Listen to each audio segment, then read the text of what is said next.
시장을 이기는 전략 세워보겠습니다. 하나금융투자 반포 WM 센터 박종환 과장 나와 계십니다. 안녕하세요. 안녕하세요. 우리 투자의 맥을 한번 잡아볼까요?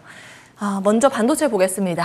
조금 전에 삼성전자 예상보다 훨씬 좋은 실적을 공개했습니다. 성적표는 좋았고 우리 시장 사실 크게 밀리지만 삼성전자 약보합 정도면 잘 버텨주는 수준입니다. 주가도 양호한 상황인데 이제 판단은 어떠신지 궁금하거든요. 대형 반도체 같이 봐주신다면요.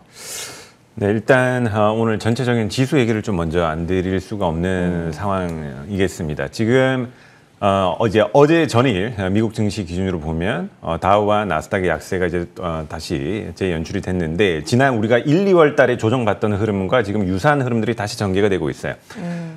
다우 대비 나스닥의 하락폭이 훨씬 더 이제 크게 나타나고 있는데 그 이유는 역시 긴축에 대한 우려감이 재차 부각이 되고 있고요. 1, 2월 달에 긴축에 대한 우려는 올해 FOMC 한 번도 거르지 않고 계속 금리를 올리지 않을까 하는 우려였다면 지금은 이제 6월 달 예정돼 있는 FOMC에서 50bp씩 빅스텝으로 연속적으로 이제 올릴 수 있는 상황 아니냐. 그리고 일각에서는 75bp까지도 올릴지도 모른다. 이런 톤이 계속적으로 강하게 부각이 되면서 다시금 나스닥 기술주 필두로 한 조정세가 더 강하게 나오고 있고 그래서 어제 미국의 대형 반도체 업체들의 일제히 좀 급락세들이 다시 연출이 되면서 사실 오늘 삼성전자 같은 경우 장 초반 하락세가 원래는 더 컸어야 됐었으나 장 전에 이제 실적 공개가 됐었거든요. 매출액 기준으로 전년 동기 대비 17% 정도, 영업이익 기준 50% 이상 더 좋게 나온 호실적이 공개가 됐었습니다. 어느 정도 호실적이 나올 것은 예상은 했었지만 그 시장의 컨센보다는 사실 좀 더 좋게 나온 수준이다라고 보시면 되겠고요. 사실 이것이 지난 그 마이크론의 실적 발표에도 한 번 더 연출이 됐었는데 그 당시에도 마이크론이 호실적 발표하고서도 이제 지속 주가가 하락세를 면치 못했었던 그런 전례가 있었습니다. 역시 그 이유를 찾아본다면 지금 이 대형 반도체주 같은 경우에는 개별 기업 혹은 이 업황의 문제라기보다는 매크로 이슈에 좀 더 민감하게 반응을 하고 있다. 그래서 그 매크로 이슈라 하면 이제 첫 번째가 금리가 되겠고 두 번째가 이제 인플레가 되겠습니다. 계속적으로 물가가 이제 오르다 보니까 IT 주요 기기들에 대한 수요가 좀 감소할 수도 있는 거 아니냐. 물가가 오르게 되면 그만큼 이제 가처분 소득이 줄어들게 되죠. 그렇기 때문에 PC, 스마트폰을 비롯한 여러 가지 그런 어떤 첨단 제품에 대한 또 수요 감소에 대한 우려 부분들이 있고 거기에 덧붙여서 이제 디램 가격에 대한 하락세는 진정이 됐는데 이것이 상반기 이내 다시금 올라가기는 좀 어려운 지금 국면이다라는 이야기들이 나오면서 최근 대형 반도체주들의 좀 주가를 발목을 잡고 있는 그런 상황이 되겠는데요. 또 한편으로 이것을 뒤집어서 본다면 지금 삼성전자 이렇게 1분기 호실적을 냈음에도 불구하고 지금 주가가 6만 원 후반대 수준이다라는 것은 그만큼 이제 밸류에이션에 대한 매력도가 더욱더 지금 부각이 되어 가고 있다라고 보시면 되겠고요.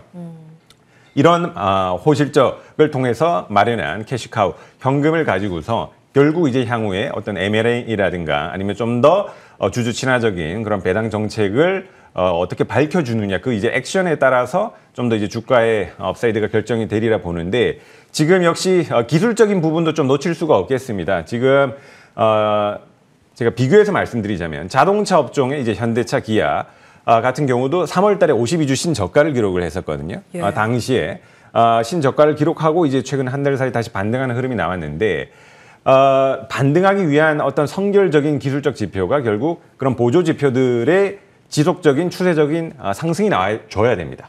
주가는 하락할지라도 RSI 상대 강도 지수라든가 그런 MACD라든가 이런 보조 지표들의 다이버전스가 나오면서 상승을 해줘야 되는데 지금 삼성전자가 그런 흐름들을 보여주고 있거든요. 그렇기 때문에 확률적으로 봤을 때 지금 저점을 확인하면서 통과하고 있는 단계가 아닌가 하는 의견을 말씀드리겠고 그리고 역시 어떤 반도체의 구조적인 성장세에 대한 의무는 역시 변함이 없다라는 그런 관점에서 지금 매크로 이슈로 조정을 받고 있을 때가 좀 더 우리가 싸게 담을 수 있는 구간이다라는 점 말씀드리겠습니다. 시간상 자동차 바로 이어서 좀 질문 드려야 할 것 같은데 그 매크로적인 부분에 휘청일 때 담아야 된다고 보셨으니까 한 종목만 주세요.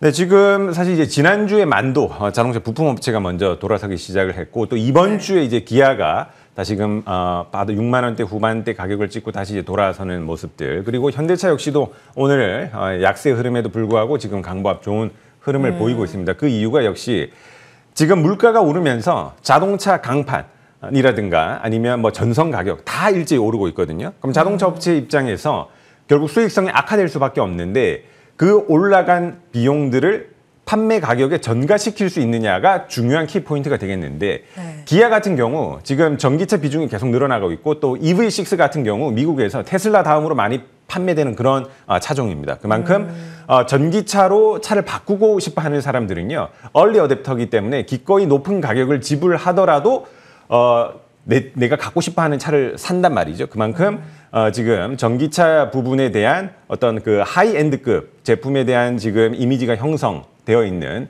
기아가 좀 더 밸류에이션 완성차 단에서 이제 좀 높다라고 볼 수가 있겠고 사실 현대차 같은 경우도 제네시스 G80이나 GV80의 그런 프리미엄 모델 전략이 미국에서 지금 잘 현재 먹히고 있는 상황입니다. 이것이 이제 올해 하반기에 차량용 반도체 수급에 대한 점진적 해소가 지금 전망이 되고 있습니다. 이것이 원래는 올해 상반기로 지금 전망이 됐었습니다만 이것이 다시금 좀 하반기로 2월이 되면서 시간이 딜레이 되는 부분은 있지만 이 부분이 결정적인 어떤 자동차 업종에 대한 매기를 좀 확실하게 돌릴 수 있는 요인이 될 수 있을 것이라는 생각이고요. 하지만 역시 자동차 업종이 최근 3월 달 저점 구간을 먼저 확인하고서 지금 통과하고 있는 지금 상황이다라는 거 말씀드리겠고 그래서 지난주 만도에 이어서 이번 주 이제 기아까지도 좀 더 관심을 가지고 이제 집중할 때가 됐다라는 말씀 전해드리겠습니다. 그러면 지금 매수도 가능한지 이제 시점적인 고민인데 만약에 본다 그러면 대형 완성차 쪽을 봐야 하는가 부품단을 봐야 하는가 이 고민까지도 좀 체크해 주신다면요. 사실 뭐 대형주냐 아니면 부품주냐의 그런 문제라기보다는요. 예.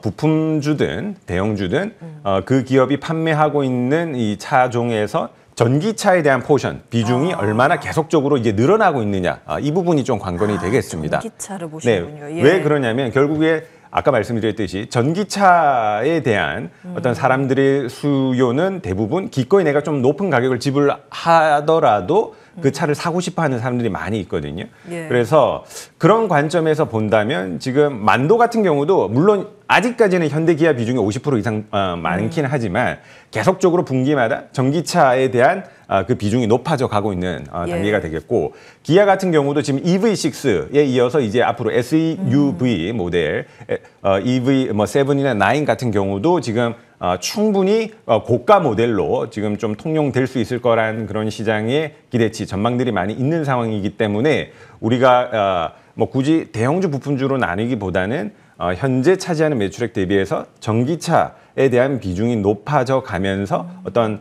비용에 대한 부담을 판가에 전가시킬 수 있는 기업들 대표적으로 기아나 만도 이런 기업들을 좀 눈여겨보시면 좋겠다는 점 함께 전해드리겠습니다. 종목 힌트까지 주셨습니다. 전기차 비중을 높여가는 기업들 만도, 기아 정도로 보고 계셨어요. 하나금융투자 반포 WM센터 박종환 과장 함께했습니다. 말씀 고맙습니다. 출발 성공 투자 오늘 준비된 순서는 여기까지입니다. 힘든 장세 속에서 MTN과 함께 좋은 전략 세우시기를 응원하면서 물러나겠습니다. 고맙습니다.